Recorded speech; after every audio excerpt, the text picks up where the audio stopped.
നല്ല വാക്കുകൾ പറഞ്ഞ ഞാനേറെ സ്നേഹിക്കുന്ന പ്രിയ പാസ്റ്റർ ബിനു വടശ്ശേരിക്കര, ബിനു ജോസഫ്, നല്ല വചനം നമുക്ക് നൽകിയ നമ്മുടെ പ്രിയ ചാക്കോച്ചായന്, സ്വാഗതം പറഞ്ഞ നമ്മുടെ രാഴ്ചായന്. ഈ മീറ്റിംഗ് സത്യത്തിൽ എല്ലാ പരിപാടിയും ചെയ്തത് ബിനുച്ചായനാണ്. ഞങ്ങൾ നമ്മൾ ഫോണിലൂടെ ഒന്ന് വർത്തമാനം പറയുന്നത് മാത്രമേ ഉള്ളൂ. He did everything. ഞാൻ ഇതിന് മുമ്പ് ഇങ്ങനെ ഒരു സ്നേഹസംഗമം നടന്നെന്ന് കേട്ടു. അന്നേരം ഞങ്ങൾ കമ്മ്യൂണിക്കേഷൻ ചെയ്യുമായിരുന്നു, ഒത്തിരി കാര്യങ്ങൾ ഇങ്ങനെ സംസാരിക്കുമായിരുന്നു. അന്ന് എനിക്ക് പങ്കെടുക്കാൻ സാധിച്ചില്ല.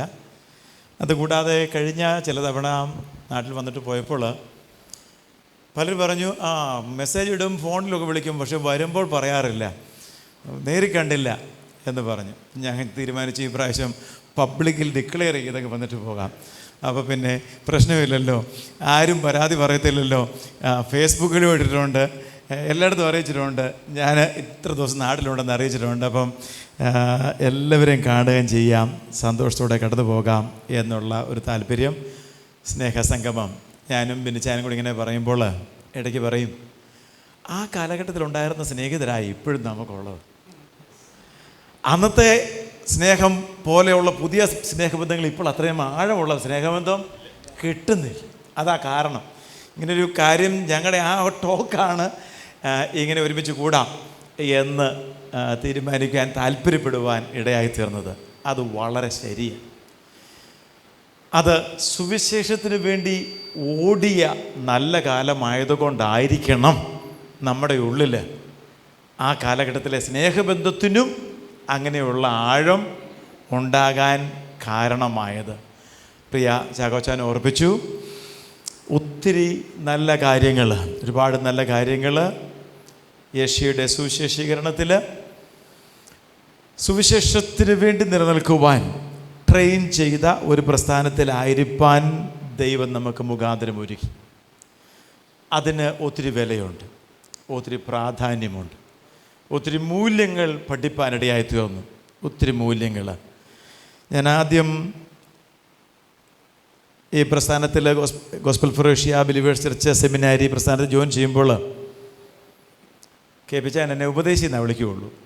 ഒരു 2-3 വർഷം എന്നെ വിളിക്കുന്ന പേര് ഉപദേശി എന്നായിരുന്നു. പിന്നീട് പാസ്റ്റർ ജോൺസൺ എന്ന് വിളിച്ചിട്ടുണ്ട്, പിന്നെ ജോൺസൺ അച്ഛനെ വിളിച്ചിട്ടുണ്ട്, പല പേര് വിളിച്ചിട്ടുണ്ട്. എന്നാൽ ആരംഭ വർഷങ്ങളിൽ ഉപദേശി എന്ന് വിളിക്കും. അതെനിക്ക് വലിയ ഇഷ്ടമാണ്. ചോദിക്കും, ചിലപ്പം വിളിക്കുമ്പം, ഉപദേശി എവിടാ പരസ്യവും നടത്താൻ പോയത്? കാരണം സെമിനാരിൽ നിന്ന് ആരെയെല്ലാം കൂട്ടിക്കൊണ്ട് എല്ലാ വീക്കെൻഡിലും മിനിമം 2 പരസ്യയോഗം നടത്തിയിട്ടുണ്ട്. എവിടെയാണ് ഉപദേശി പരസ്യം നടത്തിയത് എന്നിങ്ങനെ ചോദിക്കുമായിരുന്നു. അങ്ങനെ ചോദിക്കുന്നത് തന്നെ ജീവിതത്തിൽ ലക്ഷ്യബോധം നൽകുവാൻ ഇടയായിട്ടുണ്ട്.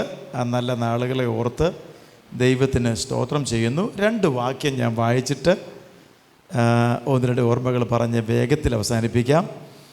ഒത്തിരി ദീർഘിപ്പിക്കുന്നത് ശരിയല്ല. ഇവിടെ ഇരിക്കുന്ന എല്ലാവരും എൻ്റെ സ്വന്തമാണ്. ഞാൻ ഓരോരുത്തരുടെയും പേര് പറഞ്ഞാൽ ആരുടെയും പേര് വിട്ടുപോയാൽ അല്ലെങ്കിൽ സമയം അനുവദിച്ചില്ലെങ്കിൽ അത് ബുദ്ധിമുട്ടാകും. അതുകൊണ്ട് സന്ദർഭവശാൽ ആരുടെയും പേര് ഇതുപോലെ കയറി വന്നാൽ പ്രത്യേകം പറയാം. നമുക്കെല്ലാവർക്കും വളരെ പരിചയമുള്ളൊരു വാക്യം നിങ്ങളൊന്ന് ശ്രദ്ധിക്കണം. 1 കൊരിന്ത്യർ 9:23. നമുക്ക് ഹൃദയസ്ഥമാണ്, നമ്മൾ ദൈവദാസന്മാരാ, നമുക്ക് ഹൃദയസ്ഥമായ വാക്യമാണ്. എങ്കിലും ഇവിടെ ഇരിക്കുന്നവരോട് ഇന്ന് സന്ധ്യയിൽ ആ വാക്യത്തിലൂടെ ഒരു വാക്ക് ഞാൻ ഓർപ്പിക്കാൻ താല്പര്യപ്പെടുന്നു. 23-ാം വാക്യം, 1 കൊരിന്ത്യർ 9:23 വാക്യം. സുവിശേഷത്തിൽ ഒരു പങ്കാളി ആകേണ്ടതിന് ഞാൻ സകലവും, അണ്ടർലൈൻ ചെയ്യണം ആ വാക്കിന്, സകലവും സുവിശേഷം നിമിത്തം ചെയ്യുന്നു. ഇത്രയും ഒന്ന് പറയാൻ നമുക്ക് സാധിച്ചാൽ രക്ഷപ്പെട്ടു. അപ്പോസ്തലനായ പൗലോസ് പറയുകയാണ്, സകലവും, അണ്ടർലൈൻ ചെയ്യണം, സകലവും, ഞാൻ ചെയ്യുന്ന എല്ലാ ഇനിഷ്യേറ്റീവും, ഞാൻ എടുക്കുന്ന തീരുമാനങ്ങളും എല്ലാം സുവിശേഷം നിമിത്തം ചെയ്യുന്നു. പാസ്റ്റർ PS ശാമുവൽ റായ്പൂർ എന്ന് പറയുന്ന ഭക്തനായ മനുഷ്യൻ, വാര്യാപുരം ജോഗന്നാച്ചായൻ്റെ ജ്യേഷ്ഠൻ. ഞാൻ ആദ്യമായി ബൈബിൾ സ്കൂളിൽ പഠിക്കാൻ ചെന്ന വർഷം ആദ്യത്തെ സ്പിരിച്വൽ എംഫസിസ് മീറ്റിങ്ങിന് അദ്ദേഹമായിരുന്നു, PS ശാമുവൽ റായ്പൂർ. അന്ന് അദ്ദേഹം തൻ്റെ അനുഭവങ്ങൾ ഷെയർ ചെയ്തു. ആ ഷെയർ ചെയ്ത കൂട്ടത്തിൽ ഈ വാക്യം പറഞ്ഞു. എൻ്റെ ജീവിതത്തിൽ എൻ്റെ പെങ്ങന്മാർ OML-ലുണ്ടായിരുന്നു. എൻ്റെ ജ്യേഷ്ഠൻ ഇവിടെ ഇരിപ്പുണ്ട്. ബിലീവേഴ്സ് ചർച്ചിൽ ചില വർഷം വർക്ക് ചെയ്തതാണ്. പാസ്റ്റർ തോമസ് ജോർജ് വടക്കേ ഇന്ത്യയിൽ ദീർഘവർഷങ്ങളുണ്ടായിരുന്നു, ഇപ്പോൾ തിരുവല്ലയിലുണ്ട്. പെങ്ങന്മാർ 2 പേര് OML-ലുണ്ട്. എൻ്റെ ജ്യേഷ്ഠന്മാർ, അദ്ദേഹം പാസ്റ്ററാണ്, അതിന് മുതിർന്ന ആളും പാസ്റ്ററാണ്. 4 ആണുങ്ങളിൽ 3 പേര് ഞാൻ ഉൾപ്പെടെ പാസ്റ്റേഴ്സാണ്. എന്നാൽ എനിക്ക് മിനിസ്ട്രി പോകാവുന്നതാണെന്നുള്ള ധാരണ പൂർണ്ണമായിട്ട് എനിക്കില്ലായിരുന്നു. ഇന്ന് 2 സംഭവങ്ങളാണ് എന്നെ സുവിശേഷ വേലയാണ് കർത്താവിനെ വിളിച്ചതെന്ന് തിരിച്ചറിയുവാനിടയിൽ തീർന്നത്. ഒന്ന്, ഞാൻ 3-ാം ക്ലാസ്സിൽ പഠിക്കുമ്പോൾ ചെന്നൈയിൽ നിന്നും ഒരു ദൈവദാസൻ ഞങ്ങളുടെ സ്ഥലത്ത് വന്ന് ശുശ്രൂഷിച്ച സമയത്ത് അദ്ദേഹം ഒരു ദർശനം പറഞ്ഞു.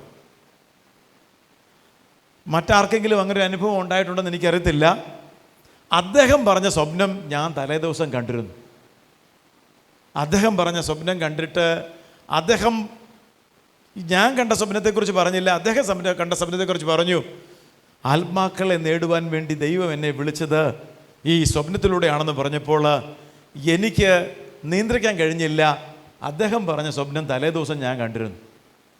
അങ്ങനെ ഉണ്ടാകുമെന്ന് എനിക്കറിയത്തില്ല, ആരും പറഞ്ഞ് കേട്ടിട്ടില്ല. 2 പേര് ഒരു സ്വപ്നം അങ്ങനെ ഉണ്ടാകത്തില്ലെന്നാണ് കേട്ടിട്ടുള്ളത്. അപ്പം എനിക്ക് മനസ്സിലായി, 3-ാം ക്ലാസ്സിൽ പഠിക്കുമ്പോഴാണ് എനിക്കും ഇതുപോലൊരു വിളിയുണ്ടെന്ന് ആദ്യമായിട്ട് ചിന്ത വന്നത്. അങ്ങനെയാണ്. അതിനുശേഷമായിട്ട് പെങ്ങന്മാർ വരുമ്പോൾ പുസ്തകങ്ങൾ കൊണ്ടുവരും. അതിൽ സാധു സുന്ദർ സിംഗിൻ്റെ പുസ്തകം, സാധു സുന്ദർ സിംഗിൻ്റെ ജീവചരിത്രവും സ്വാമി പാദാന്തികം എന്ന പുസ്തകം, ഈ 2 പുസ്തകം എൻ്റെ ജീവിതത്തിൽ വലിയ സ്വാധീനമുണ്ടാക്കി. അതാണ് സുവിശേഷ വേല കർത്താവിനെ വിളിച്ചിരിക്കുന്നു എന്ന് ബോധ്യപ്പെട്ടത്. പിന്നീട് എന്നെ ഏറ്റവും സ്വാധീനിച്ചതാണ് പാസ്റ്റർ PS ശാമുവലിൻ്റെ സാക്ഷ്യം. നിങ്ങൾ കേട്ടിട്ടില്ലെങ്കിൽ യൂട്യൂബിൽ കാണും, കേൾക്കുന്നത് നന്നായിരിക്കും. ഒരു വാക്യം കൂടെ വായിച്ചിട്ട് 1-2 കാര്യങ്ങൾ പറഞ്ഞ് പെട്ടെന്ന് അവസാനിപ്പിക്കാം. അതേ പുസ്തകത്തിൻ്റെ 15-ാം അധ്യായം 10-ാം വാക്യം. നമ്മളിതെല്ലാം പറയുന്നവരാണ്, നമ്മൾ പ്രസംഗകരാണ്, നമുക്കിതെല്ലാം മനപ്പാടമാണ്, ഹൃദയസ്ഥമാണ്. എങ്കിലും ആ വാക്യം നമുക്കൊന്നുകൂടെ വായിക്കാം. വളരെ ഹൃദയസ്ഥമാണ്, എങ്കിലും ഒന്നുകൂടെ നമുക്ക് ആ വാക്യം ഒന്ന് വായിക്കാം. 1 കൊരിന്ത്യർ 15:10. എങ്കിലും ഞാൻ ആകുന്നത് ദൈവകൃപയാൽ ആകുന്നു. അടുത്തത് ശ്രദ്ധിക്കേണ്ടത്, എന്നോടുള്ള അവൻ്റെ കൃപ വ്യർത്ഥം ആയതും ഇല്ല. അവരുടെ ലേഖനക്കാരിൽ ഞാൻ അത്യന്തം അധ്വാനിച്ചിരിക്കുന്നു, എന്നാൽ ഞാനല്ല, എന്നോട് കൂടെയുള്ള ദൈവകൃപയത്രേ. പൗലോസിൻ്റെ സാക്ഷ്യമാണ്. പക്ഷേ നടുക്ക് കിടക്കുന്ന ഭാഗം നമ്മുടെ എല്ലാം സാക്ഷ്യമാകണം. എന്നോടുള്ള അവൻ്റെ കൃപ വ്യർത്ഥമായതുമില്ല.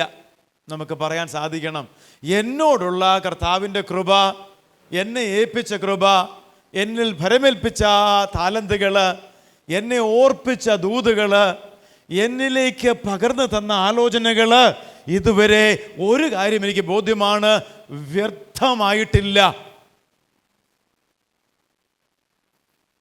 സദൃശവാക്യത്തിനകത്ത് സദൃശവാക്യകാരൻ പറയുന്നൊരു കാര്യമുണ്ട്, പുരുഷൻ്റെ അല്ലെങ്കിൽ മനുഷ്യൻ്റെ ഹൃദയത്തിലെ ചിന്ത ആഴമുള്ള വെള്ളം, പിന്നെ വിവേകമുള്ള പുരുഷനോ മനുഷ്യനോ അത് കോരി എടുക്കും. ദൈവത്തിന് സ്തോത്രം. ആ കോരി എടുക്കുന്നവരെ കുറിച്ചാണ് പറയുന്നത്, വ്യർത്ഥമായില്ല. എന്നോടുള്ള ദൈവകൃപ വ്യർത്ഥം ആയതും ഇല്ല. ദൈവത്തിന് സ്തോത്രം. ഹല്ലേലൂയ. ഈ 2 വാക്യം നമ്മുടെ ഉള്ളിൽ കിടക്കട്ടെ എന്ന് ഓർപ്പിക്കുന്നു. ഞാനിങ്ങോട്ട് പോരുന്നതിന് 2 ആഴ്ച മുമ്പ് അമേരിക്കയിൽ നല്ലൊരു കോൺഫറൻസ് അറ്റൻഡ് ചെയ്യാൻ ഞങ്ങൾക്കിടയായി തീർന്നു. ഞാനും പിന്നും കൂടെ പോയി അറ്റൻഡ് ചെയ്തു. നല്ലൊരു കോൺഫറൻസ്. അത് അവിടുത്തെ അമേരിക്കയിലെ ഒരു റിനൗണ്ട് കോൺഫറൻസാണ്, ലൈഫ് സർജ് കോൺഫറൻസ് പറയും. അതിൻ്റെ 12 പ്രസംഗകർ ഒറ്റ ദിവസം പ്രസംഗിക്കും. രാവിലെ 7:30 മുതൽ വൈകിട്ട് 7:30 വരെ 12 ഇൻ്റർനാഷണൽ സ്പീക്കേഴ്സ്, ലോകത്തെ ഏറ്റവും അറിയപ്പെടുന്ന 12 സുപ്രശസ്തരായ പ്രസംഗകർ. അത് അമേരിക്കയിൽ കോൺഫറൻസ് അറ്റൻഡ് ചെയ്യണമെങ്കിൽ പൈസ നല്ലപോലെ കൊടുക്കണം. ഞങ്ങൾ പൈസ കൊടുത്ത് അത് വണ്ടി ഓടിച്ചു പോയി അറ്റൻഡ് ചെയ്തു. അതിനാൽ ജോൺ സി മാക്സ്വെൽ നിങ്ങൾക്കെല്ലാം അറിയാം അല്ലേ? ജോൺ സി മാക്സ്വെലിനെ അറിയാത്ത ആരുമില്ല. അദ്ദേഹം ഉണ്ടായിരുന്നു. കയ്യും കാലും ഇല്ലാത്ത നിക് വുജിസിക് ഉണ്ടായിരുന്നു. പ്രിസില്ല ഷിറർ ഉണ്ടായിരുന്നു. ഇന്ന് അറിയപ്പെടുന്ന ഏറ്റവും ടോപ്പായിട്ടുള്ള 12 പേരുണ്ടായിരുന്നു അവിടെ. അതോടൊപ്പം തന്നെ സുവിശേഷ പ്രസംഗവും അവിടുത്തെ മൾട്ടി ബില്യനേഴ്സായ 2-3 പേരും ഉണ്ടായിരുന്നു. അതിൽ ജോൺ സി മാക്സ്വെൽ പറഞ്ഞൊരു കാര്യം ഞാൻ പെട്ടെന്നൊന്ന് ഓർപ്പിക്കാം. അദ്ദേഹം പറഞ്ഞു, മനുഷ്യരിൽ ഒരു കൂട്ടരുടെ പ്രശ്നം അവരവരുടെ ജയം മാത്രമേ ഓർക്കത്തുള്ളൂ, അവരുടെ പരാജയം അവരോർക്കാറേയില്ല. പിന്നെ പറഞ്ഞു, രണ്ടാമതൊരു കൂട്ടരുണ്ട്, അവരുടെ പരാജയം മാത്രമേ ഓർക്കാറുള്ളൂ, ജയമൊന്നും ഓർക്കാറില്ല. അദ്ദേഹം പറഞ്ഞു, എൻ്റെ പുതിയ പുസ്തകമാണ് ഞാൻ ഇന്ന് നിങ്ങളെ പഠിപ്പിക്കുന്നത്. 200-ലധികം ബുക്ക് എഴുതി. ലോകത്ത് ഇപ്പം ഏറ്റവും കൂടുതൽ റീഡേഴ്സ് ഉള്ള, ഏറ്റവും കൂടുതലുള്ള 3 പേരിൽ ഒരാളാണ് ജോൺ സി മാക്സ്വെൽ.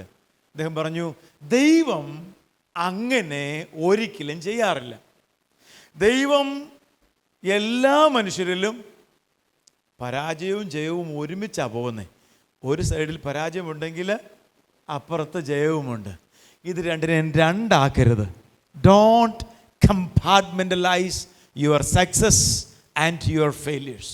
ഇത് രണ്ടിനെ രണ്ടായിട്ടാക്കുന്നതാണ് ഒത്തിരി പേര് തലകുനിച്ച് നടക്കുകയും ഒത്തിരി പേര് നിഗളിച്ച് നടക്കുകയും ചെയ്യുന്നത്. ദൈവം എപ്പോഴും കുന്നും കുഴികളും ഒരുമിച്ച് സൃഷ്ടിച്ചു. മലയുള്ളപ്പോൾ തന്നെ താഴ്വാരമുണ്ട്. തോൽവിയുള്ളപ്പോൾ വേറെ ചില മേഖലയിൽ ജയമുണ്ട്. ഞാൻ ആ പ്രിൻസിപ്പിള് എൻ്റെ ഉള്ളിലേക്ക് അങ്ങ് സ്വീകരിച്ചു.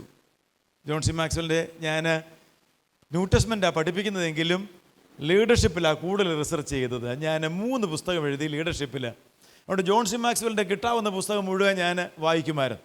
അല്ലെ, അദ്ദേഹത്തിൻ്റെ ഏറ്റവും പുതിയ പുസ്തകം നേരിട്ട് കേൾക്കാൻ ഇടയായി തീർന്നു. This is A fact. നമ്മുടെ ജീവിതത്തിൽ സക്സസ് മാത്രമുള്ള ആരുമില്ല, തോൽവി മാത്രമുള്ള ഒരാളുമില്ല. Don't separate dum. ഇതിനെ രണ്ടാക്കരുത്. Bring them together. നമ്മുടെ ജീവിതത്തിൽ ദൈവം ആഗ്രഹിക്കുന്ന എളിമ ഉണ്ടാകണമെങ്കിൽ, അതോടൊപ്പം തന്നെ കോൺഫിഡൻസ് ഉണ്ടാകണമെങ്കിൽ ഇത് രണ്ടും ഒരുപോലെ കൊണ്ടുപോകണം. ടിം ടീബോ എന്ന് പറയുന്ന അമേരിക്കയിലെ യുവ പ്രസംഗകൻ, അമേരിക്കയിലെ ഏറ്റവും കൂടുതൽ യുവാക്കളെ സ്വാധീനിച്ച ദേവദാസൻ, അതിന് സമാനമായൊരു പ്രയോഗം കൂടെ അദ്ദേഹം പറഞ്ഞു, ജയവും പരാജയവും നമ്മൾ ഒരുമിച്ച് കൊണ്ടുപോകുമ്പോൾ തന്നെ രണ്ടിനു വേണ്ടിയും ദൈവത്തിന് നന്ദി പറയണം. അദ്ദേഹം ആഡ് ചെയ്തതാണ് ഈ 2 കാര്യത്തിനും ദൈവത്തിന്. കാരണം പരാജയവും നമ്മളെ നിലത്ത് നിർത്തും, ജയം മാത്രമായാൽ നമ്മൾ നിലത്ത് നിൽക്കത്തില്ല. 2 കാര്യത്തിനും ദൈവത്തിന് നന്ദി പറയണം എന്ന് അദ്ദേഹം ഓർപ്പിച്ചു. ഞാൻ ഏറ്റവും ഒടുവിൽ പങ്കെടുത്ത കോൺഫറൻസ് ആയതുകൊണ്ട് അതിൻ്റെ ഉള്ളിൽ ഇച്ചിരി ലൈവായിട്ട് നിൽക്കുന്നു, അല്പം വളരെ ലൈവായിട്ട് നിൽക്കുന്നു. അതുകൊണ്ട് ഓർപ്പിച്ചു എന്ന് മാത്രം. ദൈവത്തിന് സ്തോത്രം. നമ്മുടെ ജീവിതത്തെ ഒരു ഹോളായിട്ട് കാണണം, ഹോളിസ്റ്റിക്കായിട്ട് കാണണം, ഒന്നിച്ച് കാണണം. ഞാൻ പുറകോട്ട് നോക്കുമ്പോൾ എനിക്ക് ജയം മാത്രമല്ല, ഒരുപാട് പരാജയങ്ങളുണ്ട്. എന്നാൽ ആ പരാജയങ്ങൾ നമ്മുടെ ജീവിതത്തെ തളച്ചിടരുത്. കർത്താവ് തന്ന ജയങ്ങളെ കൂടെ ആ കൂട്ടത്തിൽ കൊണ്ടുപോകണം, ഒരുമിച്ച് കൊണ്ടുപോകുവാൻ സാധിക്കണം. ഈ വാക്ക് നമ്മുടെ ഉള്ളിൽ കിടക്കണം. എന്നോടുള്ള അവൻ്റെ കൃപ വ്യർത്ഥമായതുമില്ല. പരാജയത്തിലും അവൻ എന്നെ കുറേ കാര്യങ്ങൾ പഠിപ്പിച്ചു, ജയത്തിലും അവൻ എന്നെ കുറേ കാര്യങ്ങൾ പഠിപ്പിച്ചു. അവനോടുള്ള യാത്ര അല്പം കൂടെ ദൃഢമായി, അല്പം കൂടെ അടുത്തു, യേശുവിനോട് അടുക്കാനായിട്ട് തീർന്നു. ജോർജ് മാത്യു പുതുപ്പള്ളി അച്ഛൻ ഞങ്ങളുടെ വീട്ടിൽ വന്ന് കുറച്ച് ദിവസം താമസിച്ചു. അടുത്തിടയ്ക്ക് താമസിച്ചപ്പോൾ നമ്മൾ ഒത്തിരിയേറെ സംസാരിച്ചപ്പോൾ ഞങ്ങൾ 2 പേരും ഒരു കാര്യത്തിൽ യോജിപ്പുണ്ടായി. വളരെ യോജിപ്പ്. മിക്കവാറും എല്ലാ കാര്യത്തിൽ യോജിപ്പായിരുന്നെങ്കിലും ഒരു കാര്യത്തിൽ പ്രത്യേക യോജിപ്പ്. 2 പേരും പറഞ്ഞു, ആത്യന്തികമായിട്ട് കഴിഞ്ഞ വർഷങ്ങളിലെ ശുശ്രൂഷയിൽ ഞാൻ പഠിച്ച ഒരു പാഠം, ഏറ്റവും അധികമായിട്ട് യേശുവിനെ സ്നേഹിക്കുന്നതാ വലുത്. കർത്താവിനെ സ്നേഹിക്കുന്നവരെല്ലാം എൻ്റെ സ്വന്തമാണ്. ഏത് ഡിനോമിനേഷനിലിരുന്നാലും, നിങ്ങൾ തെറ്റിദ്ധരിക്കരുത്, ഏത് സഭയ്ക്കകത്തിരുന്നാലും കർത്താവിനെ സ്നേഹിക്കുന്നില്ലെങ്കിൽ ഈ പുസ്തകത്തിൻ്റെ സത്ത ഗ്രഹിച്ചിട്ടില്ല. യേശുവിനെ കർത്താവിൻ്റെ അടുക്കൽ വന്ന് ചോദിച്ച മനുഷ്യനോട് കർത്താവ് എന്നെ മറുപടി പറഞ്ഞേ, എന്തോ ചെയ്യണമെന്നാണ് പറഞ്ഞേ? നിൻ്റെ ദൈവമായ കർത്താവിനെ സ്നേഹിക്കണമെന്നാണോ പറഞ്ഞേ, അതോ വേറെന്തെങ്കിലും വാക്കാണോ പറഞ്ഞേ? കർത്താവിനെ സ്നേഹിക്കുക. ദൈവത്തിന് സ്തോത്രം. ഏത് ഡിനോമിനേഷൻ ഇരുന്നാലും യേശുവിനെ ആഴമായി സ്നേഹിക്കാൻ കഴിഞ്ഞില്ലെങ്കിൽ ഒരു ഡിനോമിനേഷനെയും കർത്താവ് കൊണ്ടുപോകത്തില്ല അങ്ങോട്ട്. ഒരു ഡിനോമിനേഷൻ കൊണ്ടുപോകത്തില്ല. ഞാൻ പെന്തക്കോസ്റ്റിൽ 3-ാം തലമുറയായിട്ടാണ് ജനിച്ചത്. എൻ്റെ ഗ്രാൻഡ് പേരൻസ് എല്ലാം ശുശ്രൂഷകന്മാരായിരുന്നു. എൻ്റെ പേരൻസും ശുശ്രൂഷകരായിരുന്നു. ദീർഘവർഷം ശുശ്രൂഷിച്ചവരാണ്. എന്നാൽ ഇന്ന് ബോധ്യം ഉറപ്പോടെ പറയാം, കർത്താവിനെ ഭയപ്പെടുകയും കർത്താവിനെ സ്നേഹിക്കുകയും ചെയ്യാതെ ഒരു ഡിനോമിനേഷൻ കൊണ്ടും ഒരു പ്രയോജനവുമില്ല. ഒരു ഡിനോമിനേഷൻ കൊണ്ടും ഒരു പ്രയോജനമില്ല. കാരണം എല്ലാ ഡിനോമിനേഷനുകൾക്കും പരാജയമുണ്ട്. മനുഷ്യജീവിതത്തിൽ പരാജയമുള്ളതുപോലെ എല്ലാ ഡിനോമിനേഷനും പരാജയമുണ്ട്. തികഞ്ഞ പരാജയം, വലിയ പരാജയമുണ്ട്. വചനം, ദൈവത്തെ ഭയപ്പെടുക, ദൈവത്തെ സ്നേഹിക്കുക, കർത്താവ് തന്ന വെളിപ്പാടുകൾക്കനുസരിച്ച്. ഈ പുസ്തകത്തിൻ്റെ വെളിപ്പാട് ഏറെ കിട്ടിയോ അത്രയും അനുസരിക്കുക. എത്രയും വെളിപ്പാട് കിട്ടിയോ അത്രയും അനുസരിക്കുക. എത്ര വെളിപ്പാട് കിട്ടി, മറ്റുള്ളവരെ വിധിക്കാതെ അനുസരിക്കുക. നമുക്ക് കിട്ടിയ വെളിപ്പാട് അത്രയും കിട്ടാത്തവരെ നമുക്ക് വിധിക്കാൻ അവകാശമില്ല. കിട്ടിയത്രയും അനുസരിക്കുക. ഇത്രയും കാര്യങ്ങളാണ് ഞാൻ എൻ്റെ ചിന്തയിൽ പെട്ടെന്ന് വന്നത്. എന്നാൽ ഒരു ചിന്ത എൻ്റെ ഭാരമായിട്ടുണ്ട്. വേദപുസ്തകം പഠിപ്പിക്കാത്ത ഒരു ദുഷ്കാലത്തിലേക്ക് നമ്മൾ വീണ്ടിരിക്കുന്നു. വേദപുസ്തകം പഠിപ്പിക്കാത്ത ഒരു കാലഘട്ടത്തിലാണ് നമ്മളായിരിക്കുന്നത്. വേദപുസ്തകത്തിന് പകരം അനേകരുടെ ഫിലോസഫിയാണ് അനേകരും പഠിപ്പിക്കുന്നത്.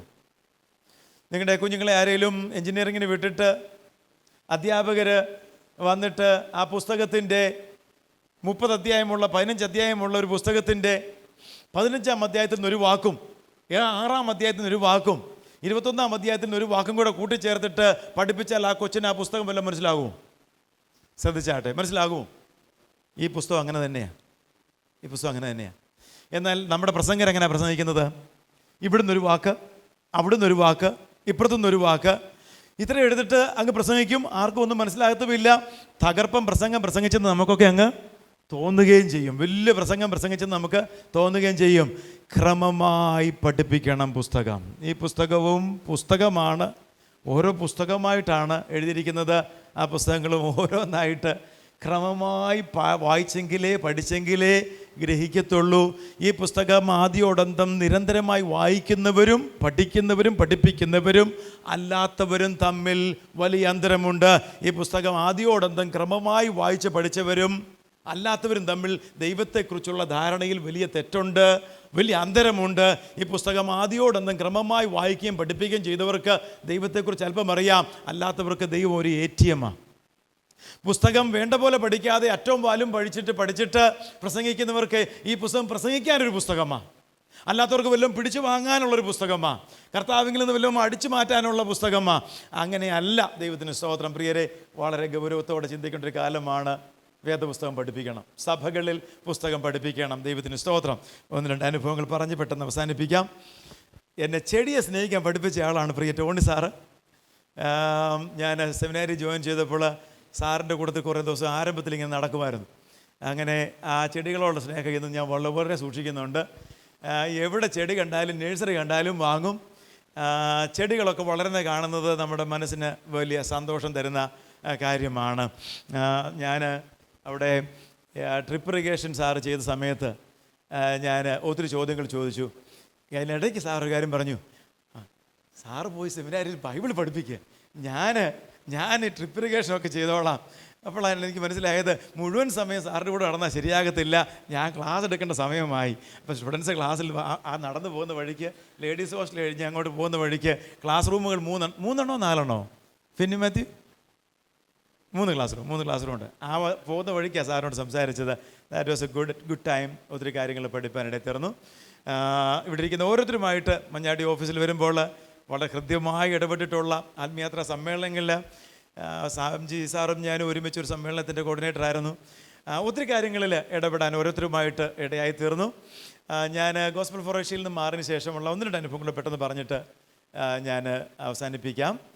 ഗോസ്പൽ ഫോർ ഏഷ്യയിലെ നല്ല അനുഭവങ്ങൾ, നല്ല കാലഘട്ടം, ആരോഗ്യമുള്ള കാലഘട്ടം, ഓടുവാനും അധ്വാനിപ്പാനും സാധിച്ച സമയം. പ്രിയ ചാണ്ടി സാറും ഞാനും കൂടെ ഒരു റൂമിലിരുന്ന് ഞങ്ങൾ ഒത്തിരി സംസാരിക്കുമായിരുന്നു. We had very good conversation. Gospel for ഏഷ്യയിൽ നിന്ന് ഇറങ്ങിക്കഴിഞ്ഞപ്പോൾ ഞാൻ കേരളത്തിലെ എല്ലാ ബൈബിൾ സ്കൂളിലും ഓടി നടന്ന് പഠിപ്പിച്ചു. 7 ബൈബിൾ സ്കൂളിൽ ഒരേ സമയം ഓടി നടന്ന് പഠിപ്പിച്ചു. കുമ്പനാട്, പായിപ്പാട്, കോട്ടയം, കൊട്ടാരക്കര, ഇങ്ങനെ എല്ലാ ബൈബിൾ സ്കൂളിലും ഓടി നടന്ന് ഒരു ടൈം പഠിപ്പിച്ചു കഴിഞ്ഞ് ഞാൻ ഈ സ്റ്റുഡൻസിനെ എല്ലാം ആഹ്വാനം ചെയ്തു, GFA ചെയ്യുന്നത് പോലെ വടക്കേന്ത്യക്ക് പോകാൻ. ഇങ്ങനെ ആഹ്വാനം ചെയ്തപ്പോൾ ആരും ഇങ്ങോട്ട് റെസ്പോൺസ് ഒന്നും തരുന്നില്ല. അപ്പോൾ റെസ്പോൺസ് തരാഞ്ഞപ്പോൾ വ്യക്തിപരമായി സംസാരിച്ചപ്പോൾ ഫൈനൽ ഇയർ സ്റ്റുഡൻസ് ചോദിക്കുന്നത് ഇതാണ്: സാറ് പഠിപ്പിക്കുന്ന പോലെ ഇവിടെ തന്നെ പഠിപ്പിക്കാൻ വല്ല അവസരമുണ്ടോ? ശ്രദ്ധിക്കണേ, സാറ് ഇവിടെ പഠിപ്പിക്കുകയല്ലേ, അപ്പോൾ ഇതുപോലെ പഠിപ്പിക്കാൻ അവസരമുണ്ടോ എന്ന് അവർ ചോദിച്ചു. അപ്പോൾ എനിക്ക് കാര്യം മനസ്സിലായി. ഇവിടെ പഠിപ്പിച്ചുകൊണ്ട് ഇങ്ങനെ ഓടി നടന്ന് പഠിപ്പിക്കുക, എല്ലായിടത്തും പഠിപ്പിക്കുക, പിള്ളേരെ ചലഞ്ച് ചെയ്യാതെ അവർ ചോദിക്കുന്നത് സാറിനെ പോലൊരു അവസരം മധ്യ തിരുവാങ്കൂറിലൊരു ബൈബിൾ സ്കൂളിൽ പഠിപ്പിക്കാൻ അവസരമുണ്ടെന്ന് ചോദിച്ചു. ഞാനും ബിനും കൂടെ തീരുമാനിച്ചു, ഈ ചോദ്യം ഇനിയും ചോദിക്കാൻ അവസരം കൊടുക്കരുത്. ഞങ്ങൾ നേരെ ഇവിടുത്തെ വീട് പൂട്ടിയിട്ടിട്ട് ഞങ്ങൾ മഹാരാഷ്ട്ര കോളാപൂരിൽ പോയി അവിടുത്തെ കൊങ്കൺ ഹിൽസിലെ സുവിശേഷീകരണത്തിന് വേണ്ടി ഗോസ്പൽ ഫൊറോഷയിലുള്ളപ്പോൾ ഞങ്ങളെല്ലാ സമ്മറിലും പോകുമ്പോൾ ഒരു പ്രാവശ്യം എബിസാറിൻ്റെ കൂട്ടത്തിൽ ഇന്ത്യയിലെ സർവേ, അൺറീച്ച്ഡ് ആൾക്കാരുടെ സർവേ ചെയ്തപ്പോൾ ഞാനും ഉണ്ടായിരുന്നു കൂടെ, രാജു കുര്യാച്ചൻ അവരൊക്കെ ഉണ്ടായിരുന്നു.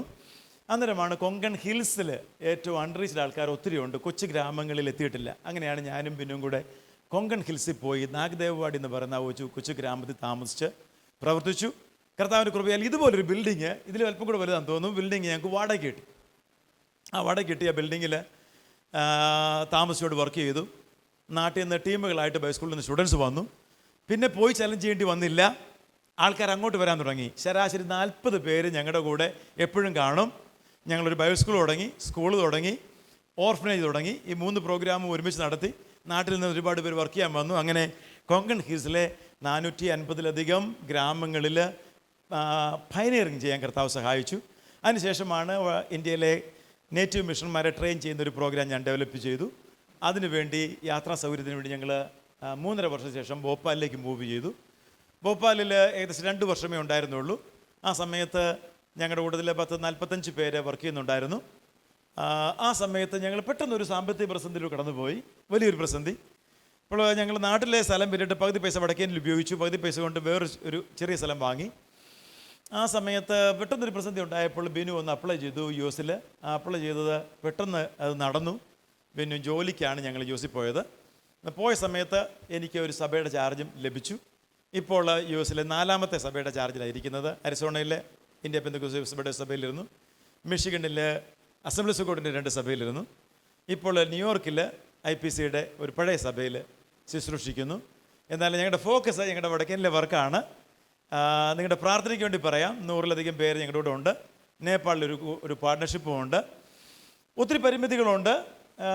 ഞാൻ പലപ്പോഴും ആഗ്രഹിക്കും ഇതിനേക്കാളൊക്കെ 100 മടങ്ങ് ചെയ്താൽ കൊള്ളാമെന്ന ആഗ്രഹമുണ്ട്. സാമൂഹ്യ പ്രവർത്തനവും സുവിശേഷീകരണവും ഒരുമിച്ച് കൊണ്ടുപോകണമെന്നാണ് എനിക്കിഷ്ടം. കോവിഡ് വന്നപ്പോൾ ഞങ്ങൾ ആഗ്രഹിച്ചു വടക്കേനിലെ കർത്താവിൻ്റെ ദാസന്മാരിൽ ഒരു 20 പേർക്ക് ഒരു ഹെൽപ്പ് ചെയ്യാമെന്ന് കരുതി. ഞാൻ ബെന്നിസിമോസ് സാർ ഞങ്ങൾ നല്ല ബന്ധമാണ്, അദ്ദേഹത്തെ വിളിച്ച് പറഞ്ഞു ഒരു 20 പേർക്ക് വടക്കേന്ത്യ കഷ്ടപ്പെടുന്നവർക്ക് ഒരു ഹെൽപ്പ് ചെയ്യാം, ഞങ്ങളുടെ കൂടെ വർക്ക് ചെയ്യുന്നവർ കൂടാതെ. എന്നാൽ അത് ദൈവം അനുഗ്രഹിച്ച് 250-ലധികം പേർക്ക് ഹെൽപ്പ് ചെയ്യാൻ ആ സമയത്ത് ഇടയായിത്തീർന്നു. അപ്പം ഞാൻ ആഗ്രഹിച്ചു അല്പം കൂടെ ഒക്കെ ചെയ്താൽ കൊള്ളാമെന്ന് ആഗ്രഹിച്ചു. പക്ഷേ ഒരു മേഖലയിൽ ഞാൻ വളരെ ബലഹീനനാണ്. ഞങ്ങൾ അധ്വാനിക്കുന്നു, ജോലി ചെയ്യുന്നു, അതിൽ നിന്ന് ലഭിക്കുന്നതുകൊണ്ട് കർത്താവിൻ്റെ വേല ചെയ്യുന്നു, അല്ലാതെ ഈ ഫണ്ട് റേസിംഗ് എന്ന് പറയുന്ന പരിപാടി ഇപ്പോഴും പഠിച്ചില്ല. മറ്റുള്ളവരോട് ചോദിച്ച് വാങ്ങാൻ ഇന്ന് വരെയും പഠിച്ചില്ല. ആ മേഖലയിലുള്ള പരാജയം നന്നായിട്ടുണ്ട്, പരിമിതികൾ വളരെയുണ്ട്. എന്നാൽ ഇന്ത്യ എന്ന് പറയുന്ന രാജ്യത്ത് സുവിശേഷീകരണത്തിൻ്റെ വാതിൽ അടയുന്നൊക്കെ ആൾക്കാർ പറയുന്നെങ്കിലും അങ്ങനെയല്ല. ഉപദ്രവമുള്ള സമയത്ത് ആത്മാക്കൾ യഥാർത്ഥമായി കർത്താവിലേക്ക് വരുന്നത് കൂടിയിട്ടേ ഉള്ളൂ. എൻ്റെ കൂടെ വർക്ക് ചെയ്യുന്നവർ GFA സെമിനാരി പഠിച്ചവർ ഒത്തിരി പേരുണ്ട്, GFA വർക്ക് ചെയ്തവർ ഒത്തിരി പേരുണ്ട്. ഞാൻ അവർക്ക് ഫുൾ ഫ്രീഡമാണ്, അവരുടെ പ്രവർത്തനമാണ്, ഞാൻ പുറകെ നിൽക്കുന്നേ ഉള്ളൂ. It is not an organisation. അവരുടെ ഇൻഡിപെൻഡൻറ്റ് വർക്കുകളാണ്. I just partner with them. ഇവിടെ എഴുതിയിരിക്കുന്നത്, ഇംഗ്ലീഷ് എഴുതിയിരിക്കുന്നത് to be a partner in the gospel. ആ വാക്ക് എൻ്റെ ഉള്ളിൽ കയറിയത് കൊണ്ട് ഈ വർക്കേഴ്സ് എല്ലാവരും അവരെല്ലാം അവരുടെ വർക്കാണ്, ഞാൻ അവരുടെ ഒരു പാർട്ട്ണർ മാത്രമേ ഉള്ളൂ. ജസ്റ്റ് പാർട്ട്ണറിങ്. കാരണം നമുക്കും വല്ലതും അങ്ങി ചെല്ലുമ്പം കിട്ടണമല്ലോ, അങ്ങി ചെല്ലുമ്പം വല്ലതും കിട്ടണമല്ലോ. അതിനുവേണ്ടി ഒരു പാർട്ട്ണർഷിപ്പ് മാത്രമാണ്. അല്പം കൂടെയൊക്കെ അവർക്ക് വേണ്ടി വല്ലതും ചെയ്യണമെന്നൊക്കെ ആഗ്രഹിക്കാറുണ്ട്. അവർ ബുദ്ധിമുട്ടുള്ളപ്പം അറിയിക്കും. ഈ മന്ത്ലി മാസം ചെറിയൊരു സപ്പോർട്ട് കൊടുക്കും, കൊച്ചു സപ്പോർട്ട്. അവരുടെ ആവശ്യങ്ങൾ വരുമ്പോൾ അവർ ഓർപ്പിക്കും, പക്ഷെ സാധിക്കാറില്ല, പലപ്പോഴും സാധിക്കാറില്ല. നാട്ടിലുമുണ്ട്, എന്നാൽ സുവിശേഷത്തിൻ്റെ വാതിലുകൾ അടഞ്ഞിട്ടില്ല, സുവിശേഷത്തിൻ്റെ വാതിൽ തുറന്നു തന്നെ കിടക്കുകയാണ്. ചിലപ്പോൾ നമ്മളൊന്ന് മാറി ചിന്തിക്കണമെന്നേ ഉള്ളൂ. അല്പം ഒന്ന് ട്രഡീഷണലായിട്ട് നമ്മൾ ചെയ്തിരിക്കുന്ന മെത്തേഡ് വിട്ട് അല്പം മാറി പോകണമെന്ന് മാത്രമേ ഉള്ളൂ. സുവിശേഷത്തിൻ്റെ വാതിൽ അടഞ്ഞിട്ടില്ല. കഴിഞ്ഞ മാസം ശിവ എന്ന് പറയുന്ന ഒരു ദേവദാസൻ ഛത്തീസ്ഗഡിൽ ഏറ്റവും പ്രതികൂലമുള്ളിടത്ത് 17 പേരെ സ്നാനപ്പെടുത്തി. ഉത്തരാഖണ്ഡിൽ ഋഷികേശിൽ ഞങ്ങളുടെ പാർട്ണർ ചെയ്യുന്ന ഒരു ദേവദാസൻ 11 പേരെ സ്നാനപ്പെടുത്തി. ഇപ്പോഴും കർത്താവിലേക്ക് ആത്മാക്കൾ വരുന്നു. എന്നാൽ വലിയ പല പ്രസ്ഥാനങ്ങളും ക്ഷീണിച്ചപ്പോൾ അനേകരും ഓർഫനായിട്ടുണ്ട്. ഞാൻ അറിഞ്ഞത് വടക്കേ ഇന്ത്യയിൽ ഒരു കാലത്ത് കർത്താവിൻ്റെ വേല ചെയ്തതിൽ 27% ആൾക്കാർ സുവിശേഷ വേല വിട്ട് ഓട്ടോ ഓടിക്കുകയും ഒക്കെ ചെയ്യേണ്ട അവസ്ഥ വന്നു. അവരെ ഓർത്ത് പ്രാർത്ഥിക്കണം. ഒരാൾ എന്നെ വിളിച്ച് കരഞ്ഞു, എന്നോട് പറഞ്ഞു, എനിക്ക് ജീവിക്കാൻ മാർഗമില്ല. ഞാൻ പറഞ്ഞു, എനിക്ക് ശേഷിയില്ല, നിങ്ങളെ കൊണ്ട് എടുക്കാനുള്ള ശേഷിയില്ല. വേറൊരാൾ കഴിഞ്ഞ ദിവസം എന്നെ വിളിച്ച് പറഞ്ഞു, വരുമ്പം ഞാൻ ഇവിടെയുള്ള നമ്മുടെ കൂടെ പണ്ട് വർക്ക് ചെയ്ത ആൾക്കാരെ എല്ലാം വിളിക്കട്ടെ. ഞാൻ പറഞ്ഞു, please don't give A promise, don't give promise. അവർക്ക് തെറ്റിദ്ധരിക്കും. മീറ്റിംഗ് വിളിച്ചെന്ന് പറഞ്ഞാൽ പറയും, തെറ്റിദ്ധരിക്കും, നമ്മുടെ കൂടെ ജോയിൻ ചെയ്യാനാണോന്ന്, മധ്യപ്രദേശിലാണ്. ഞാൻ പറഞ്ഞു, പ്ലീസ് ഡോണ്ട് ടെൽ ദം, അവരോട് പറയരുത്, പറഞ്ഞാൽ അവർ തെറ്റിദ്ധരിക്കും. പ്രാർത്ഥിക്കണം. കർത്താവിൻ്റെ വേല ചെയ്തിട്ട് ഇന്ന് കർത്താവിൻ്റെ വേല ചെയ്യാൻ കഴിയാതെ, അവർക്കൊരു സപ്പോർട്ടില്ലാതെ, സ്പിരിച്വലായിട്ടൊരു ഒരു കൈത്താങ്ങില്ലാതെ ഭാരപ്പെടുന്ന ആയിരങ്ങൾ വടക്കേ ഇന്ത്യയിലുണ്ട്. ആയിരങ്ങളുണ്ട്. അവരെ ഓർത്ത് പ്രാർത്ഥിക്കണം, വളരെ പ്രാർത്ഥിക്കണം. നമുക്കെല്ലാവർക്കും ഏതെങ്കിലുമൊക്കെ മേഖലയിൽ സുവിശേഷത്തിൽ ഒരു പങ്കാളിയാകാൻ സാധിക്കും. ഞാനും ബിനു ജോലി ചെയ്യുന്നുണ്ട്, ടീച്ചറാണ്, പഠിക്കുന്നുണ്ട്, ടീച്ചറാണ്, പാസ്റ്ററുടെ ഭാര്യയാണ്. എല്ലാ കാര്യങ്ങളും വരണം. എന്നാൽ ഞങ്ങളുടെ ഓരോ രൂപ ചിലവാക്കുമ്പോഴും we think about the ministers in north India. അവിടേക്ക് എനിക്ക് കഷ്ടപ്പെടുന്നവരെ ഓർക്കും, എന്നിട്ടേ ചിലവാക്കാറുള്ളൂ. ഇന്നുവരെയും കർത്താവ് അങ്ങനെ സാധിച്ചു. അതോടൊപ്പം തന്നെ ഒരു കാര്യം കൂടെ, വചനത്തിൽ ഉറയ്ക്കുവാൻ, വചനത്തെ ബഹുമാനിക്കുവാൻ, കർത്താവിന് കൊടുക്കുന്ന അതേ സ്ഥാനം ദൈവവചനത്തിന് കൊടുക്കുവാനും, വചനം ശുശ്രൂഷിക്കുവാനും മറ്റുള്ളവരെ നമ്മൾ പഠിപ്പിക്കണം, നിർബന്ധമായിട്ട് പഠിപ്പിക്കണം. ഞങ്ങൾ വിവാഹം കഴിക്കുമ്പോൾ ഞങ്ങളുടെ പാസ്റ്ററായിരുന്നു ചാക്കോച്ചായൻ. ദൈവത്തിന് സ്തോത്രം. ഇപ്പോഴും ഓർക്കുന്നു. ചായനാണ് അന്ന് ലീഡ് ചെയ്തത്. എം പി ചക്കോ സാറ് കല്യാണം നടത്തി. ഞങ്ങളുടെ അമ്മച്ചിയുണ്ടായിരുന്നു. എല്ലാവരും ഞങ്ങളുടെ കല്യാണത്തിന് എനിക്ക് വന്ന് മഞ്ഞാടിയിലുണ്ടായിരുന്ന എല്ലാവരും പങ്കെടുത്തിട്ടുണ്ട്. സെമിനാരിൽ നിന്ന് മാത്രം സ്റ്റുഡൻസിൽ എല്ലാവരെയും വിട്ടില്ല, പ്രതിനിധികളെ മാത്രമേ വിട്ടുള്ളൂ. അന്ന് പാട്ടുപാടി സഹായിച്ചവരാണ് ഇവരെല്ലാവരും. ഭാഷ ജേക്കബ്, ഭാഷ ഫിന്നി, ഭാഷ ജെയ്സൺ, ഇവരെല്ലാവരും അന്ന് കൂടെ ഉണ്ടായിരുന്നു. Exciting times we had. തീരദേശത്തെ പ്രവർത്തനം, ആലപ്പുഴ പ്രവർത്തനം, കുന്നംപുറത്തെ പ്രവർത്തനം, മുണ്ടക്കയം പ്രവർത്തനം, പാലായിലെ പ്രവർത്തനം. ഞാൻ ഓർത്തു, അന്ന് സെമിനാറിലുള്ള സ്റ്റുഡൻസിനൊക്കെ ഇനി പോരാൻ താല്പര്യമായിരുന്നു. Exciting time. എല്ലാവരെയും ഓർത്ത് ദൈവത്തിന് നന്ദി പറയുന്നു. അത്രയും ആത്മഭാരവും സ്പിരിറ്റും ഇന്ന് ഉണ്ട് എന്നൊരു തെളിവാണ് ഈ സ്ഥാപനം. ഞാൻ അമേരിക്കയിൽ എവിടെ ചെന്നാലും പറയും, എക്സൽ മിനിസ്ട്രി, പാസ്റ്റർ ബിനു ജോസഫും അനിലും എൻ്റെ സ്റ്റുഡൻസാണ്. They have clear focus and they do the ministry എന്ന് എല്ലാവരോടും ഞാൻ പറയാറുണ്ട്. കർത്താവിൻ്റെ സന്നിധിയിൽ ആ ദാഹം നമുക്ക് തന്നിരിക്കുന്നതിനായിട്ട് ദൈവത്തിന് നന്ദി പറയാം. പ്രിയപ്പെട്ടവരോടൊരിക്കലും നന്ദി പറയുന്നു. ഈ പാസ്റ്റേഴ്സിൻ്റെ സമയം കിട്ടിയാൽ എത്ര വേണമെങ്കിലും സംസാരിക്കും. പ്രത്യേകിച്ച് ടീച്ചേഴ്സ് കൂടെ ആണ്, പിന്നെ പറയും വേണ്ട. കാരണം 7 മണിക്കൂർ തുടർച്ചയായിട്ട് ക്ലാസ്സൊക്കെ എടുത്തിട്ടുണ്ട്. നിർത്തുന്നു. എല്ലാവർക്കും നന്ദി പറയുന്നു. നിങ്ങളെല്ലാവരും എൻ്റെ രക്തബന്ധത്തെക്കാൾ വലിയവരാണ്, പ്രിയരാണ്. We love you all. എല്ലാവർക്കുമായിട്ട് ദൈവത്തിന് നന്ദി പറയുന്നു. ആത്മീയ സ്നേഹത്തിന് ഒരുമിച്ച് കൂടി ഒന്ന് കണ്ട് മുഖം മറന്നു പോകരുത്. പാസ്റ്റർ സജി ക്ലിറ്റിസ്, അദ്ദേഹത്തിൻ്റെ പിതാവെന്ന് പറഞ്ഞാൽ, ഞാൻ 8-9 സഭയിൽ പാസ്റ്ററായിട്ടിരുന്നിട്ടുണ്ട് പല സ്ഥലങ്ങളിലായിട്ട്. എന്നാൽ എന്നും ഏറ്റവും ആർദ്രമായ ബന്ധം ഒരു പാസ്റ്ററും വിശ്വാസം തമ്മിലുള്ള സ്നേഹത്തിൻ്റെ ആഴമുള്ള ഒരു ബന്ധമായിരുന്നു പാസ്റ്റർ സജി ക്ലിറ്റിസിൻ്റെ പിതാവും ഞാനുമായിട്ടുണ്ടായിരുന്നത്. It was a very deep relationship. അത് എപ്പോഴും ഓർക്കുന്നു. അങ്ങനെ എല്ലാവർക്കും ഏതെങ്കിലുമൊക്കെ ബന്ധങ്ങളുണ്ട്. പാസ്റ്റർ ജെയ്സനും ഞാനും ആലപ്പുഴയിൽ 6 മാസം ഒരുമിച്ച് താമസിച്ച് പ്രവർത്തിച്ചു. അവരെ ഞാൻ സ്വസ്ഥത കൊടുക്കത്തില്ലായിരുന്നു അവർക്ക്. I was after dum. ഞാൻ ചുമ്മാ തമാശ പറഞ്ഞതല്ല, ഇത് അക്ഷരികമായി ശരിയാണ്. ഇന്ന് ചർച്ച് ഓഫ് ഗോഡിൻ്റെ ഓവർസിയർ ആയിരിക്കുന്ന ജോമോനും ജെയ്സനും ഞാനും 3 പേരും കൂടി ഒരുമിച്ച് താമസിക്കും. രാവും പകലും ഓടണം, ഒരല്പം വിശ്രമം കൊടുക്കാതെ. രാത്രി പോസ്റ്റർ ഒട്ടിക്കുക, പകൽ മീറ്റിംഗ് നടക്കുക, പകൽ വീടുകൾ കയറി ഇറങ്ങുക. വിശ്രമം എന്ന് പറയുന്നവർക്ക് കൊടുക്കത്തില്ലായിരുന്നു. അങ്ങനെയായിരുന്നു അന്നത്തെ ടീം വർക്കുകൾ. ജോമോൻ ഈസ് ദി ഓവർസിയർ, ഇപ്പോഴത്തെ ചർച്ച് ഓഫ് ഗോഡ് എൻ്റെ ഓവർസിയറാണ്. എല്ലാവരെയും ഓർത്ത് ദൈവത്തിന് സ്തോത്രം ചെയ്യുന്നു. പേരിങ്ങനെ വായുവിൽ വന്നവരുടെ പറഞ്ഞതേ ഉള്ളൂ, എല്ലാവരുടെയും പേര് പറയേണ്ടതാണ്. ഒത്തിരി കണക്ഷൻസ് ഉണ്ട്. മുന്നിലിരിക്കുന്ന മജീഷ്യനെ മറക്കാൻ പറ്റുമോ? പരസ്യങ്ങൾ ആളെ കൂട്ടാൻ ഞാൻ പുള്ളിയെ കൊണ്ടുകൊണ്ടിരുന്നത്. എത്ര പരസ്യത്തിന്, ഒറ്റ കുന്നുംപുറത്തെ പരസ്യത്തിന് 120 ഗഡിയൻസ് ബൈബിൾ നമ്മൾ കൊടുത്തു. ഒരു പരസ്യത്തിന്, ഒറ്റ പരസ്യത്തിന്. മജീഷ്യൻ കൂടെ ഉണ്ടായിരുന്നുകൊണ്ടാണ് ഈ മാജിക്ക് നടന്നതെന്ന് എനിക്കറിയാം. അല്ലെങ്കിൽ 120 ബൈബിളൊന്നും വന്നു വാങ്ങുക ചെയ്തേ. അവരെല്ലാം ആൾക്കാർ ഇങ്ങോട്ട് വന്ന് വാങ്ങി, അല്ല കൊണ്ടുപോയി കൊടുക്കുകയല്ലേ ചെയ്തേ, അവരിങ്ങോട്ട് വന്ന് വാങ്ങുകയാണ് ചെയ്തത്. It was A beautiful time. കർത്താവ് നമ്മെ അനുഗ്രഹിക്കട്ടെ. എല്ലാവർക്കും നന്ദി പറയുന്നു. കർത്താവിൻ്റെ കൃപ കൂട്ടിയിരിക്കട്ടെ.